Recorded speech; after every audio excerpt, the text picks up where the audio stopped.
Good morning, students. So let's start our mathematics work.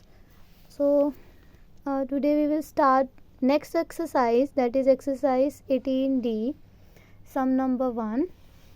So this is the shape that is divided into two parts. One is square and two is rectangle. इस shape में one square है और दो जो है वो rectangles हैं. Now what first question is what is the area of a square है. आपने ये जो फर्स्ट पहला क्या है, स्क्वायर है ना, तो इसका आपने निकालना है एरिया. ठीक है, तो वी नो कि हमने फॉर्मूला लगाना है एरिया ऑफ स्क्वायर. तो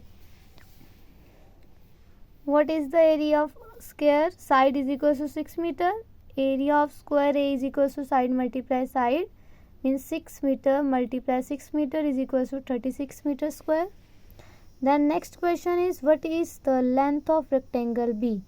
Now you have to find the length of rectangle B and also its area. This is the rectangle B.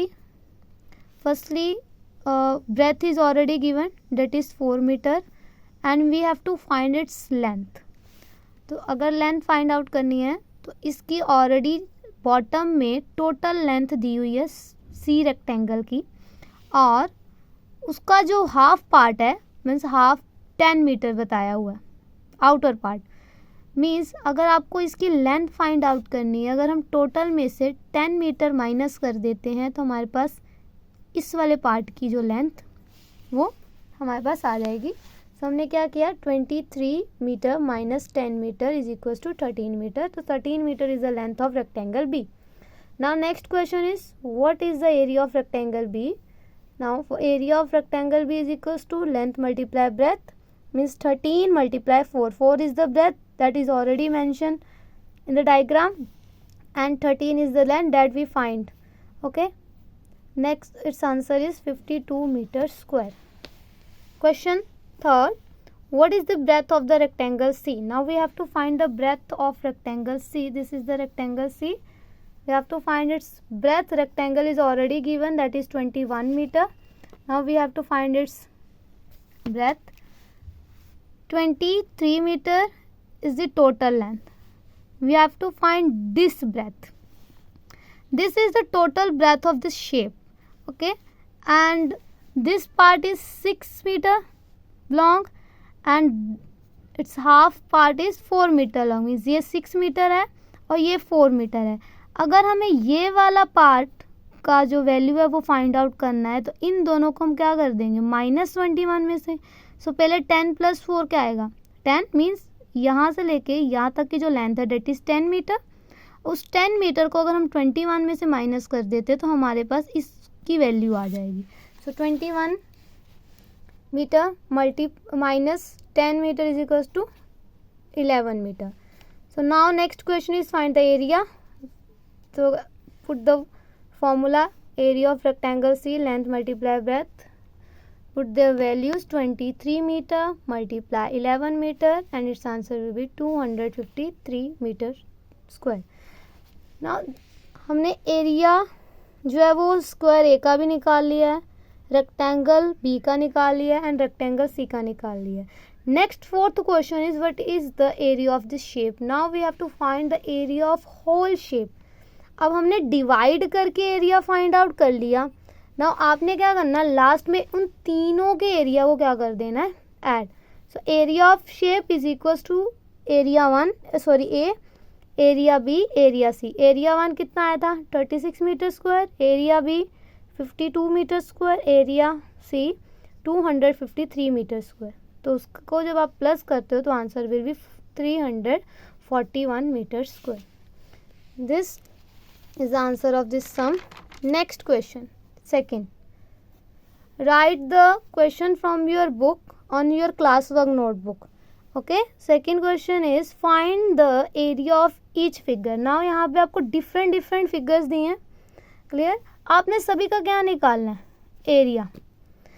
अब फिगर्स देख के कन्फ्यूज़न हो रही है. अब यहाँ पे हमें ये भी ना, पहले जो हमने सम करते थे वहाँ पे simply rectangle square already given था, हम डायरेक्टली फॉर्मूलाज लगाते थे. बट यहाँ पे जो शेप्स हैं वो थोड़ी कंफ्यूजिंग है. तो यहाँ पे आपने बिल्कुल भी कंफ्यूज नहीं होना, बस इन शेप्स को आपने डिवाइड कर लेना है जैसे हमने फर्स्ट सम को किया था। ठीक है, फर्स्ट सम को 3 पार्ट्स में डिवाइड किया, एरियाज निकाले, उनको प्लस कर दिया। सेम ये 4 सम्स भी हमारे पास होने हैं। So let's start sum number 1। Sum number 1 क्या है? अब इस फिगर को हमने 3 पार्ट्स में डिवाइड किया है। ये रेक्टेंगल है, तीनों ही रेक्टेंगल की शेप है, रेक्टेंगल 1, रेक्टेंगल 2, रेक्टेंगल 3। ठीक है, लेंथ जो है, अगर मैं फर्स्ट रेक्टेंगल की बात करूँ, उसकी जो लेंथ है वो हमने 6 मीटर मान ली है, या आप 7 कर लो। ठीक है, और ब्रेथ जो है वो हमने 7 मीटर कर ली है। अब यहाँ फर्स्ट और सेकंड जो है वो ऑलमोस्ट दोनों ही सेम है, दोनों की मेजरमेंट्स जो है वो सेम है। थर्ड वाले की मेजरमेंट जो है वो थोड़ी डिफरेंट होगी, इसकी लेंथ 7 मीटर है बट ब्रेथ जो है वो 3 मीटर्स है। अब ये 3 मीटर हमने ब्रेथ कैसे फाइंड आउट करी है? अगर आप यहाँ पे देखो, इसकी पूरे की लेंथ जो है वो 6 मीटर्स है। पूरे की लेंथ कितनी है? 6 मीटर। और ये वाला जो पार्ट था, सिर्फ इतना पार्ट, ये हमें 3 मीटर्स दिया था। और अगर टोटल में से मैं ये 3 मीटर्स माइनस कर देती हूँ तो मेरे पास इस वाले पार्ट की वैल्यू आ जाएगी। तो 6 में से जब हमने 3 माइनस किया तो उसका आंसर क्या है? 3। अगर यहाँ की ब्रेथ 3 है तो इस साइड की ब्रेथ भी क्या होगी? 3 metres. I think shape clear होगी सभी को। अब हमने डायमेंशंस लिखनी है। पहले हमने लाइन लिखी, divide the shape into 3 rectangles, क्योंकि हमने इस शेप को 3 रेक्टेंगल्स में किया है, हमने लिख दिया। फर्स्ट हमने रेक्टेंगल 1 की ये डायमेंशंस लिखी हैं, या मेजरमेंट जिसको आप बोलते हो ना, वो मेजरमेंट लिखी हो ये सारी। क्लियर? रेक्टेंगल 1, ये है रेक्टेंगल 1। इसकी लेंथ जो है वो 7 मीटर बाय 6 मीटर। जो वैल्यू जिसकी बिगर वैल्यू वो हमने आगे रख लिया एंड स्मॉलर को पीछे कर दिया। अब इसको भी कल क्लियर किया था क्लास में कि 7 मीटर बाय 6 मीटर का क्या मतलब? फर्स्ट जो हमारे पास लेंथ हो जाएगी, सेकंड क्या हो जाएगी हमारे पास? ब्रेथ। इसीलिए मेजरमेंट मैंने इस फॉर्म में लिखी हुई है। इसी तरह रेक्टेंगल 2, उसकी भी सेम मेजरमेंट आएगी। रेक्टेंगल 3 की मेजरमेंट्स मैंने बता दी है, this is the length and this is the breadth. 3 change हो गया है। अब तीनों ही रेक्टेंगल हैं, फॉर्मूला जो है सेम लगे, लेंथ मल्टीप्लाई ब्रेथ। तीनों को आप मल्टीप्लाई करोगे, ठीक है, and answer will be 42 metre square. Second का भी आंसर हमारे पास सेम आएगा, 42 मीटर स्क्वायर। थर्ड का जो आंसर है वो 21 मीटर स्क्वायर आएगा। अब फिगर की पूरे की एरिया पूछा था, तो हमने इसको पार्ट्स में डिवाइड करके एरिया निकाल लिया है।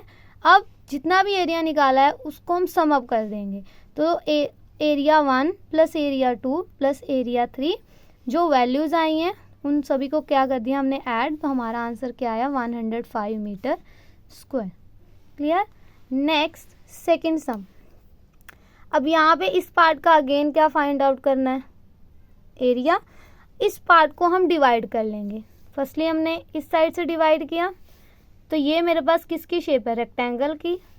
इसको भी डिवाइड किया, ये भी रेक्टेंगल है। इसे भी डिवाइड किया, ये भी रेक्टेंगल है। तो this shape is divided into 3 rectangles again. पहले रेक्टेंगल 1 की डायमेंशंस लिखते हैं, मतलब मेजरमेंट्स लिखते हैं कि इसकी लेंथ की वैल्यू क्या है, ब्रेथ की वैल्यू क्या है। तो यहाँ पे इसकी जो ब्रेथ है वो है 3 सेंटीमीटर, और लेंथ जो है ऑलरेडी 6 सेंटीमीटर यहाँ से लेके यहाँ तक की गिवन है। 6 सेंटीमीटर जो है उसकी लेंथ है एंड 3 सेंटीमीटर ब्रेथ है। तो मैंने रेक्टेंगल 1 की मेजरमेंट लिख ली 6 सेंटीमीटर बाय 3 सेंटीमीटर। अब हमारे पास इस वाली मेजरमेंट की बात आती है। अब यहाँ पे टोटल हमने फाइंड आउट करनी है पहले लेंथ अब कितनी होगी? यहाँ से लेके इस एंड तक का जो लेंथ है वो है 5 सेंटीमीटर।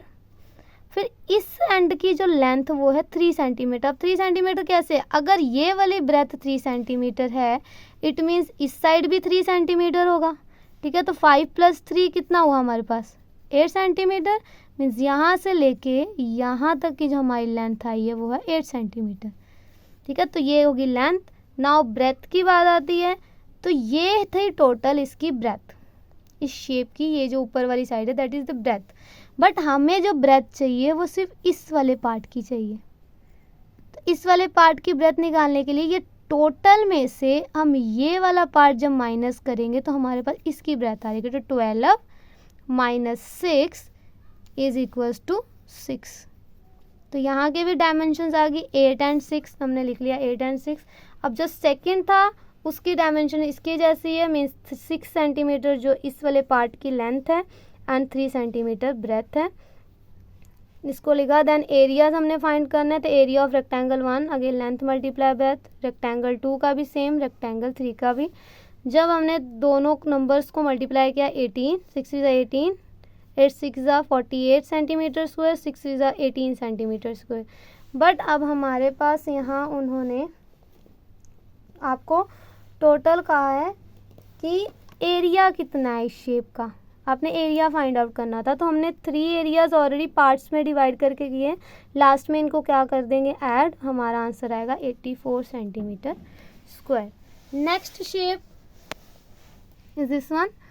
यहाँ पे आपको अब डिफरेंट शेप हैं। अब रेक्टेंगल्स पहले हम काउंट कर लेते हैं। रेक्टेंगल्स तभी होंगे अगर लेंथ और ब्रेथ की वैल्यू जो है डिफरेंट होती है, ठीक है। तो यहाँ पे इसकी लेंथ है 5 सेंटीमीटर और ब्रेथ कितनी है 1 सेंटीमीटर। नेक्स्ट स्टेप में आके ना ये 1 सेंटीमीटर लेस हो गया है, मीन्स कम हो गया है। तो मीन्स यहाँ पे इसकी लेंथ कितनी हो जाएगी। अब मुझे सेकंड वाले में इसकी लेंथ कितनी चाहिए, 5 माइनस 1 4 सेंटीमीटर। तो अब इसकी लेंथ होगी 4 सेंटीमीटर, ब्रेथ 1 सेंटीमीटर रही। जब वो नेक्स्ट स्टेप में आया देन उसकी फिर 1 सेंटीमीटर लेंथ जो है वो लेस हो गई, मीन्स ऊपर वाले की 4 थी, तो जब थर्ड वाला रेक्टेंगल है उसकी लेंथ क्या हो जाएगी 3 सेंटीमीटर। इसी तरह फोर्थ वाले की क्या हो जाएगी 2 सेंटीमीटर। फिफ्थ वाले की लेंथ उन्हें ऑलरेडी गिवन है, वो है 1 सेंटीमीटर, ठीक है। अब आपके पास लेंथ और ब्रेथ सबकी आ गई है। ये जो शेप है ये 5 पार्ट्स में डिवाइडेड है, जिसमें कि 4 रेक्टेंगल्स हैं और फिफ्थ क्या है स्क्वायर, क्योंकि ये भी 1 सेंटीमीटर है, इसका सेकंड साइड भी 1 सेंटीमीटर है and all sides are equal, then this is the shape of square. Rectangle 1 की मेजरमेंट लिख ली 5 सेंटीमीटर बाय 1 सेंटीमीटर। रेक्टेंगल 2 की मेजरमेंट क्या है 4 सेंटीमीटर बाय 1 सेंटीमीटर। थर्ड की 3 सेंटीमीटर बाय 1, फोर्थ की 2 सेंटीमीटर बाय 1, फिफ्थ जो स्क्वायर था वो 1 सेंटीमीटर बाय 1। इसको भी हम ऐसे ही लिखते हैं, बट ये इससे हमें क्योंकि सेम वैल्यू है, सेम वैल्यू होने के कारण हमें पता चल जाता है कि ये कौन सी शेप है स्क्वायर की। नाउ अब एरिया इसका फाइंड आउट करना, length multiply breath means 5 multiply 1, तो ऑब्वियस आंसर जो है वो सेम आएगा क्योंकि साथ में सभी के 1 मल्टीप्लाई हो रहा है। तो एरिया जो है 5 1 ज़ा 5 centimetre square, 4 centimetre, 3 centimetre, 2 centimetre square and 1 centimetre square. अब फिगर पूरे का हमें एरिया फाइंड आउट करना था, तो सभी को क्या कर देंगे प्लस, तो हमारे पास आंसर क्या आया 15 सेंटीमीटर स्क्वायर। अब नेक्स्ट क्वेश्चन जो है वो आपके बुक पर भी है, ठीक है। ये वाला जो क्वेश्चन है ये आपने खुद करना है, पेज नंबर 292 पे है। ये क्वेश्चन आपने खुद करना है, मैं आपको क्लियर कर देती हूँ कि कैसे करना है ये वाला क्वेश्चन। इसको अगेन आप पार्ट्स में डिवाइड कर लो पहले ही। अब यहाँ पे आपके पास 3 रेक्टेंगल्स हैं, रेक्टेंगल 1, रेक्टेंगल 2, रेक्टेंगल 3। मेजरमेंट्स आपको ऑलरेडी गिवन है। इसकी ब्रेथ है 1 सेंटीमीटर, लेंथ है 4 सेंटीमीटर। इसकी भी 1 सेंटीमीटर है, तो लेंथ कितनी होगी 4 सेंटीमीटर। मीन्स फर्स्ट और थर्ड जो है वो रेक्टेंगल सेम है, ठीक है। लेंथ ब्रेथ आपको गिवन है। सेकंड वाले का आपने खुद निकालना है कि इसकी लेंथ कितनी हो सकती है, ठीक है। आपको ऑलरेडी 1.5 जो है यहाँ से लेके यहाँ तक का दे दिया है। इट मीन्स अगर ये 1.5 है, ठीक है, तो ये 2 है। अगर मैं इन दोनों को प्लस करके 4 में से माइनस कर देती हूँ,